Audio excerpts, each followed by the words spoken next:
Just picking up this tack room for a rancher a little bit. Got to clean out the stalls. Make a few dollars along with my bakery work and a few other jobs I have so that I can be Mr. Bill for free for the kids. You bet. And with that in mind though, I try to do my best and I try to avoid the bad guys every chance I get. But that doesn't mean you're safe. Because you see, the good guys, the government, is coming at you every chance they get. Even the little guy, the poor people, they come at them. This last week I had a phone call in the middle of the night when I was making donuts. A woman said, "I need 1,000 donuts right now." I said, well, first off, I'm not allowed to change orders. You have to call during the day and the boss will write it up and then I will make that 1,000 donuts for you.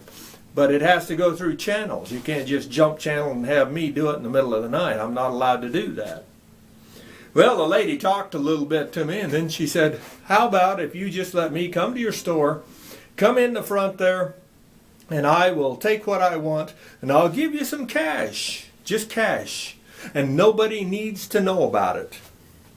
Well, apparently law enforcement had forgotten that they'd tried to run that sting on me 15 years ago plus.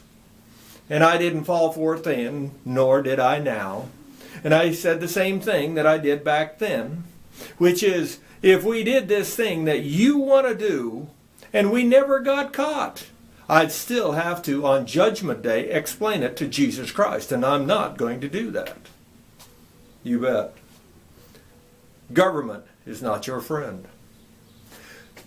Plus, here a couple years ago, I have so many, but here's another example. I had a government person come up to the candy truck and said, you're going to have to quit selling your candy on the street. And I said, oh really? You had a child almost get hit right by your candy truck. And I said, okay. I said, that's strange. I haven't heard a thing about it. And I was there at the time, supposedly, right? They said, well, it happened. And I said, I'm not calling you a liar, but tell me who told you, because apparently you weren't there. And they said, we can't give you that information. And I said, sounds more like a witch hunt. But let's say everything is true and honest. You tell me at least what day it happened. The government employee said, what? Tell me what day it happened. I have 2 cameras pointing out inside that candy truck. You tell me which day and we'll look at the cameras and see this boy almost get hit by a car. Well, it didn't happen right next to your truck, the government employee said, as they were stuttering. And I said, oh really? Well, just how far away was this near hit of a child by an automobile? And they said, well, it was at the end of the block. And I said, I park in the middle of the block. So an accident almost didn't happen, but a boy was almost run over a half a block away from me, and it's my fault. It's my fault. Well, you still shouldn't be out on the street.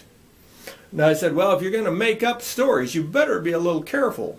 You see, I have a friend. That friend is a Jew, number 1. Number 2 is a lawyer. And his favorite saying to me is, he said, I just love to take money from Gentiles, especially if they're government. So you might want to think twice about playing games with me anymore. With me anymore. With that in mind, though, you know better and you know enough to stay away from the bad guys and watch for them. But never forget, the government might be coming at you in a lot of directions that you just wouldn't expect. Rate this film.